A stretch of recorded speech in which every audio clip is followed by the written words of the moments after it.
In 1965, something happened during filming that made the entire cast break down.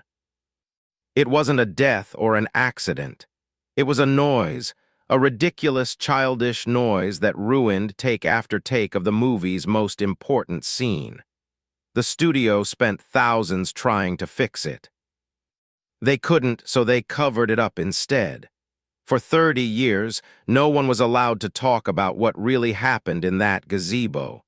Even Christopher Plummer, who hated the film, kept the secret. Until Julie Andrews finally spilled everything on live television. In 1956, a German producer released 2 films based on Maria von Trapp's memoir. They became massive hits in West Germany. In fact, they were the biggest post-war films there, spreading across Europe and even South America. But in America, studios laughed them off as amateur hour. Then something strange happened. Paramount sent Tony-winning director Vincent J. Dunhue to look through potential projects. When he saw the films, he also thought they were clumsy. But something about the story touched him deeply. So instead of pitching it as a movie, he said something bold. "You can't make this a film. You have to turn it into a Broadway musical for Mary Martin." That idea changed everything. Maria von Trapp had already sold the film rights years earlier for just $9,000. In today's money, that's about $104,000. At the time, it didn't seem like much, and it wasn't. Hollywood had tried to buy just the title, but Maria refused. She insisted that if anyone was going to tell her story, they had to tell the whole thing. By the late 50s, Mary Martin and her husband Richard Halliday were trying to get in touch with Maria about the stage rights, but they couldn't find her. She was off doing missionary work in Papua New Guinea with Father Wasner. Every time they arrived at a new mission station, they found letters waiting from some couple in America. Maria tore them up. She wasn't interested in Broadway. She was focused on helping people. Then fate stepped in. When Maria and Wasner returned to the U.S. by ship, they arrived in San Francisco. Richard Halliday was waiting. He handed them tickets to see Mary Martin and Annie Get Your Gun. After the show, Maria was impressed, but she had to break the bad news. She'd already sold the rights to the Germans. Still, she told them, "You're welcome to give it your best shot." That shot would soon become legendary. Originally, the plan was to use real Austrian folk songs in the musical, with just a few new songs added by Richard Rodgers and Oscar Hammerstein.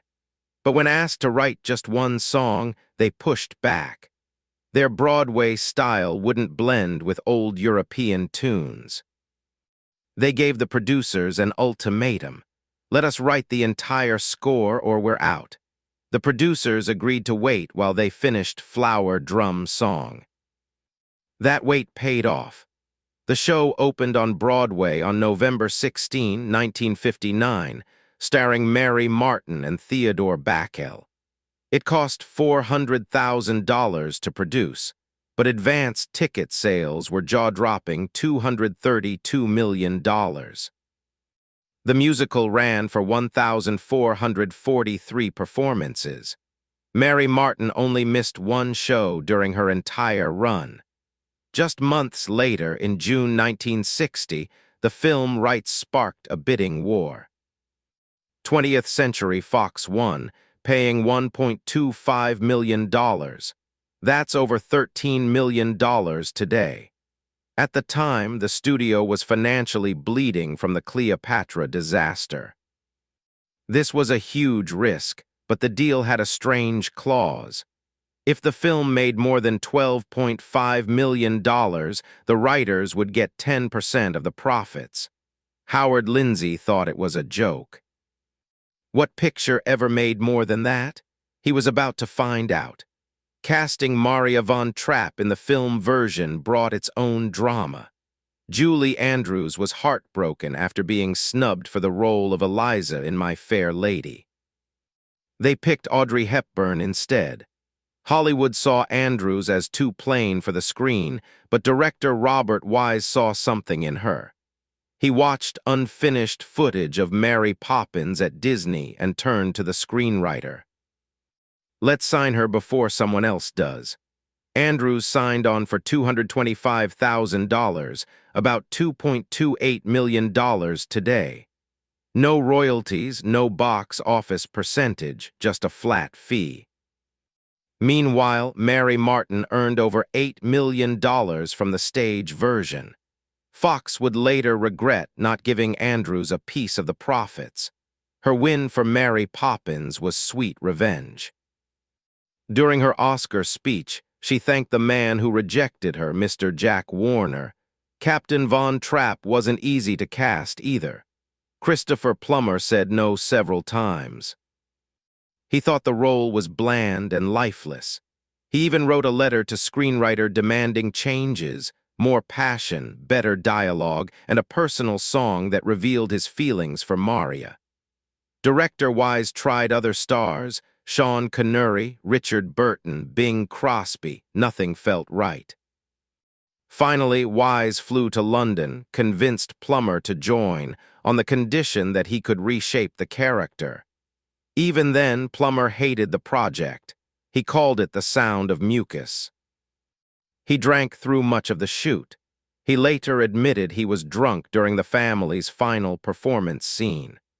Julie Andrews' $225,000 salary now stands as one of Hollywood's biggest miscalculations. The film would go on to earn over $286 million globally, and she didn't see a single dollar beyond that original check. Fox had been desperate. Cleopatra had nearly killed the studio, costing $15 million to make. They had to sell their backlot and real estate. Even the chairman was fired, but The Sound of Music would pull them back from the brink. And yet, their biggest star, Julie Andrews, was the one they underpaid most. Not everyone made the cut. Mia Farrow auditioned 3 times for the role of Liesl. She was 20 years old. The director's notes were blunt, nice, soft, but lacking energy. He also didn't think she could dance. Ironically, Charmian Carr, who won the role, was 21, older than Farrow. But she had the spark they needed. Farrow's rejection ended her path in musicals, but opened the door to Rosemary's Baby. Other hopefuls included Kurt Russell, Hattie Duke, and Terry Garr. But it was Nicholas Hammond, at 15, who landed the role of he would later become the first live-action Spider-Man in 1977. The other Von Trapp children were carefully chosen through long auditions, and their bond was real. Even decades later, they reunited often. Plummer and Andrews kept in touch with them for life. It's hard to imagine anything ever beating Gone with the Wind. For 27 years, it sat untouched at the top of the box office, through wars, through the golden age of Hollywood, and into the television era. But then came The Sound of Music. In November 1966, just 18 months after its release, it pulled off the unthinkable. It knocked Gone with the Wind off its throne with $286 million in box office earnings. That number wasn't modern-day inflated money either. It was adjusted to the ticket prices of the time, which made the accomplishment even more massive. People weren't just paying more, they were showing up in droves. Musicals had never looked this powerful before, and it wasn't just about the money. That film sold 283 million tickets across the globe. That's nearly 1 in 12 people alive at the time. People who didn't even speak English were singing along. From Europe to Asia to Africa, audiences fell in love with the same songs, the same story. There was no social media, no global ad campaigns, no streaming. Just word of mouth and repeat viewings. That's how it happened. The film became something bigger than entertainment. It became a worldwide event, a cultural explosion.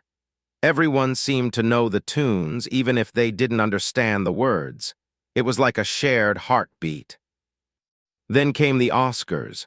5 wins: Best Picture, Best Director, Best Sound, Best Editing, and Best Score. In a year packed with heavy dramas like Dr. Zhivago, it was the feel-good musical that stole the spotlight. Director Robert Wise, who had already won for West Side Story, proved he was the master of the genre. The awards didn't just recognize the story, it recognized the way it was built. Every technical piece worked in sync. The sound, the timing, the music, even the editing stood out. And somehow, in an era when musicals were supposed to be just for fun, the Sound of Music convinced critics it was art. But what people didn't see, what they were never supposed to know, was the chaos behind one of the film's most romantic scenes. In the gazebo, when Maria and the captain finally confess their love, everything looked perfect. Soft lighting, tender dialogue, a magical kiss. But in reality, the set was filled with noise. Loud, wet, ridiculous noises. It came from the carbon arc lights. These massive machines were used to create the moonlight effect. They were supposed to give the scene that dreamy, glowing touch. But instead, they made like a raspberry. A long, awkward, flatulent raspberry. Every time Julie Andrews and Christopher Plummer leaned in for a kiss, the lights groaned, and not once or twice. Over and over. The timing couldn't have been worse. Right in the middle of the most emotional lines, the lights would belt out another rude sound. Plummer would say, "Maria, I love you." And then came the raspberry. They tried again and again. 20 times, 20 failed takes. Julie Andrews said they were standing nose to nose, trying to hold it together. But every single time the sound would hit and they'd burst into laughter. It became a loop. The more they tried to stay serious, the harder they laughed. The technical crew just stood there, watching hours slip by as the actors giggled helplessly like school kids. Eventually, Robert Wise gave up. He changed everything. He ditched the fancy lighting and told the team to shoot it in silhouette. That way the faces could stay hidden, and so could the laughter. They positioned Andrews and Plummer against the gazebo's glowing windows. The scene became soft, dreamy, and mysterious. And most importantly, the raspberry noises were gone. What started as a disaster ended up becoming one of the most iconic romantic scenes in movie history. No one suspected it was born out of chaos. Of course, the studio didn't want anyone finding out. 20th Century Fox clamped down hard. No one was to mention the raspberries, the failed takes, or the laughter. Everything needed to stay magical. Interviews were scripted.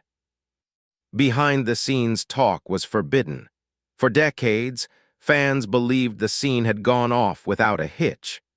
The truth didn't come out until much later, when Andrews began telling the story on talk shows. It's very hard to be nose-to-nose doing a love scene and having these awful raspberries coming at you. Meanwhile, Christopher Plummer was seething. He hated the movie, called it gooey, and nicknamed it the Sound of Mucus. He thought the whole thing was beneath him. The bad lighting, the constant delays, it just confirmed what he already believed. He didn't say much at the time. He stayed professional, but inside he was fuming. The romantic scene turned into a joke. And to make things worse, he'd gained weight during filming from eating and drinking too much. Salzburg had become his personal prison of sentimentality. Still, he showed up. He delivered his lines, even when drunk, which he later admitted he was during some parts of the movie.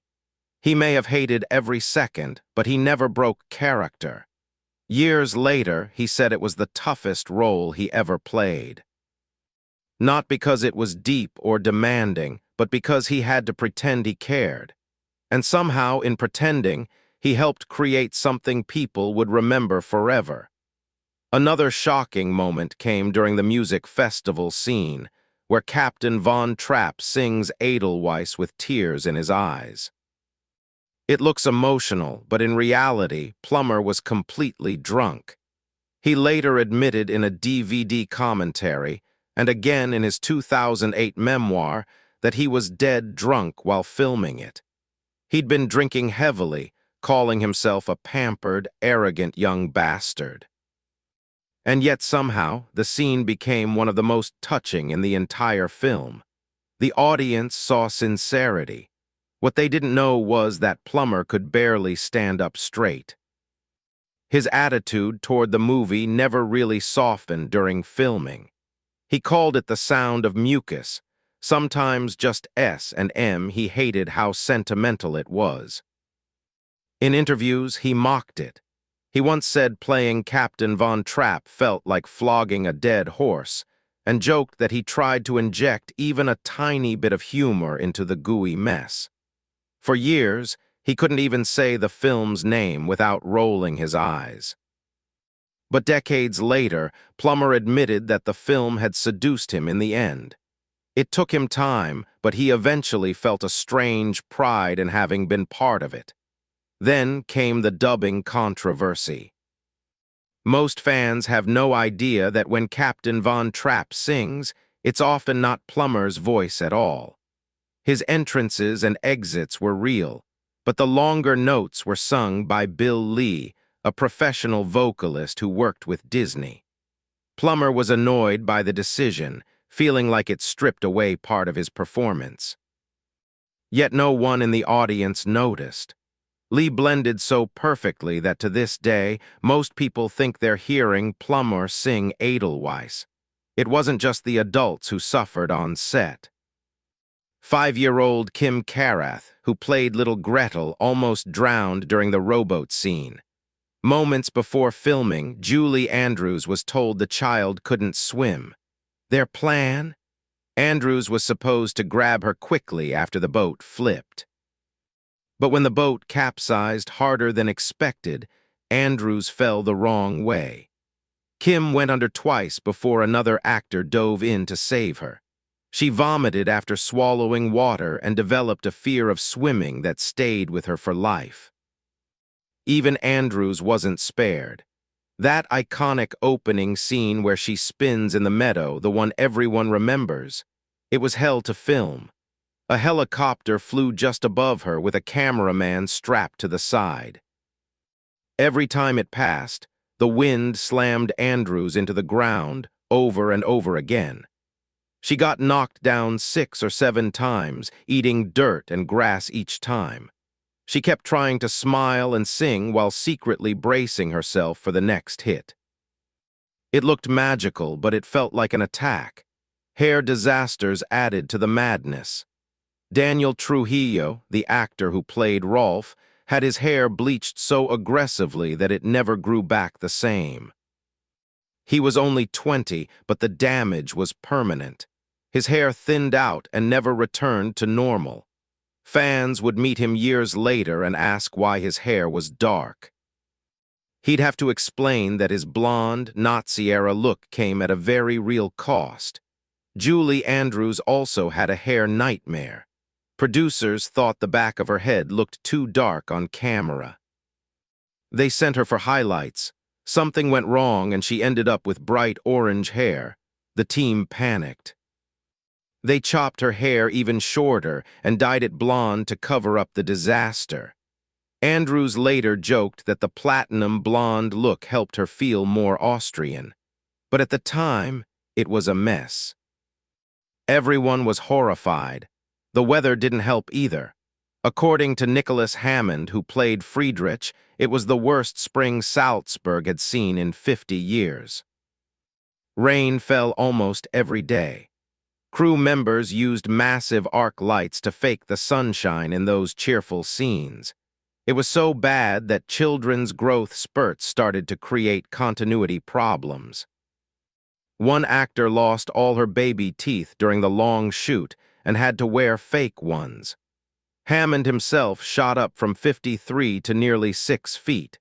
He had to go barefoot in some scenes to match the height of his co-stars.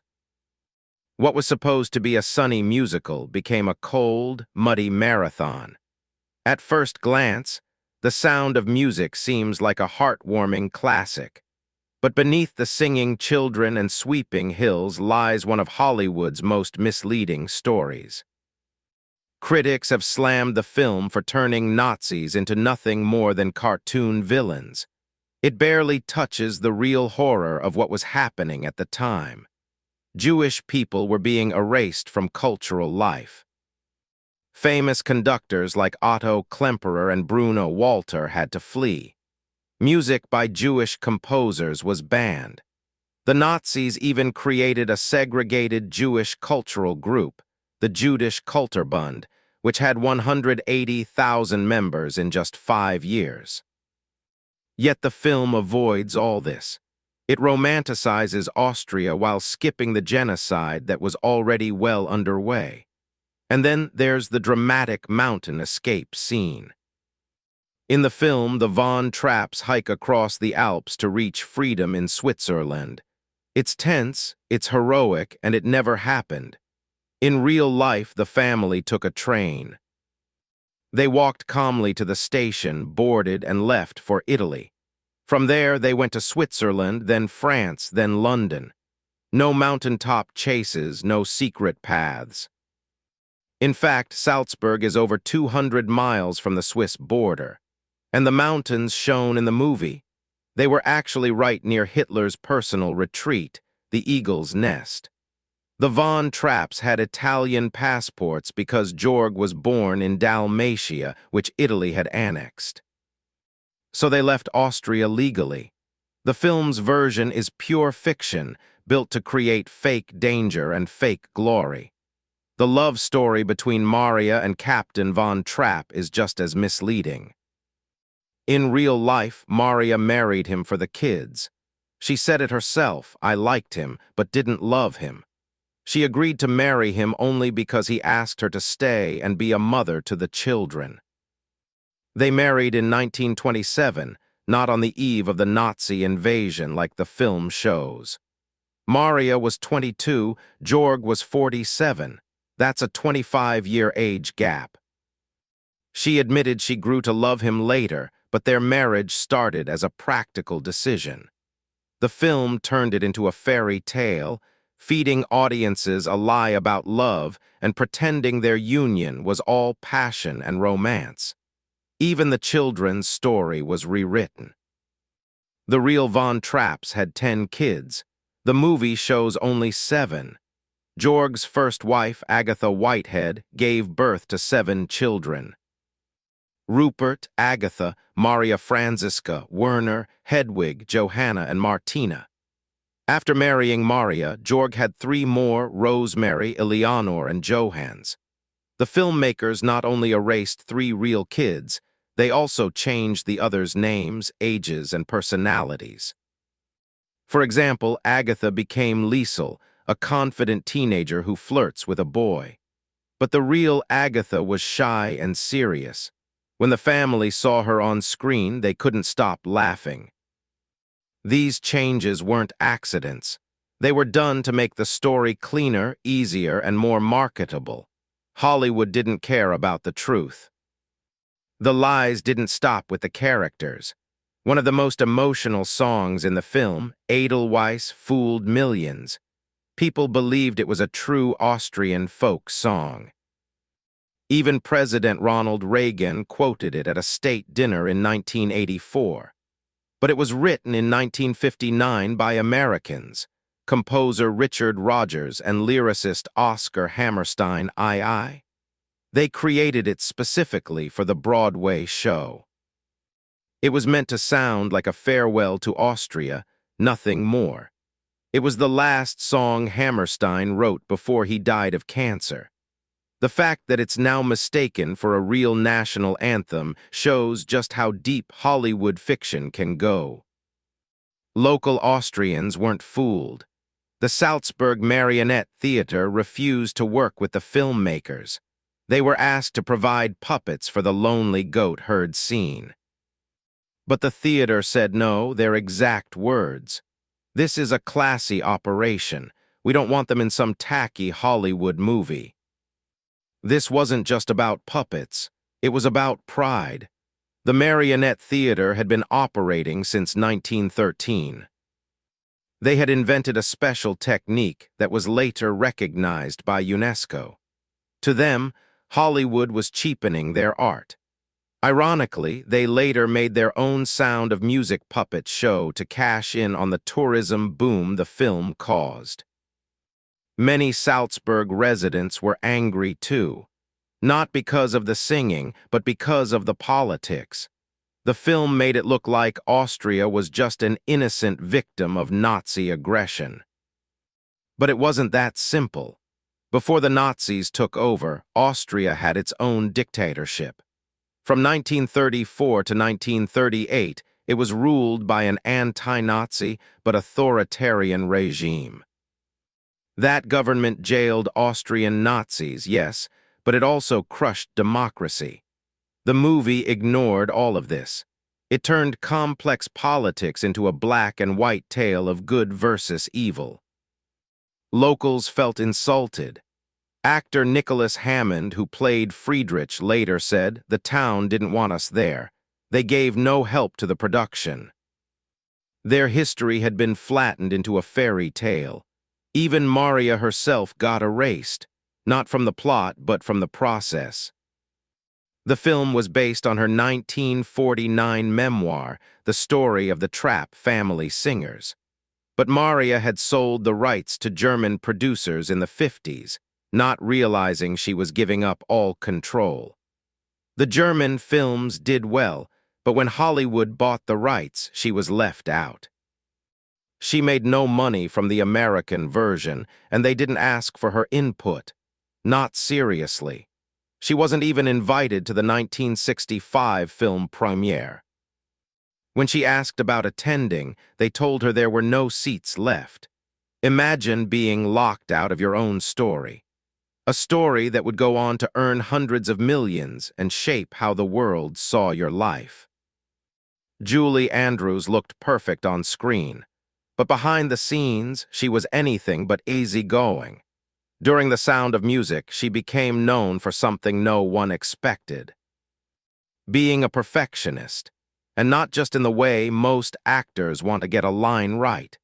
Julie was obsessed with making sure the film didn't turn into a sugar-coated fairy tale. She was deeply worried that the mix of beautiful mountains, 7 cute kids, and catchy music could easily become too sweet, too fake, too much. She asked the director and co-star Christopher Plummer over and over, "How do we make this real? How do we cut the syrup?" Even though she had just come off the success of Mary Poppins in 1964, Julie didn't act like a newcomer. She had opinions. Strong ones.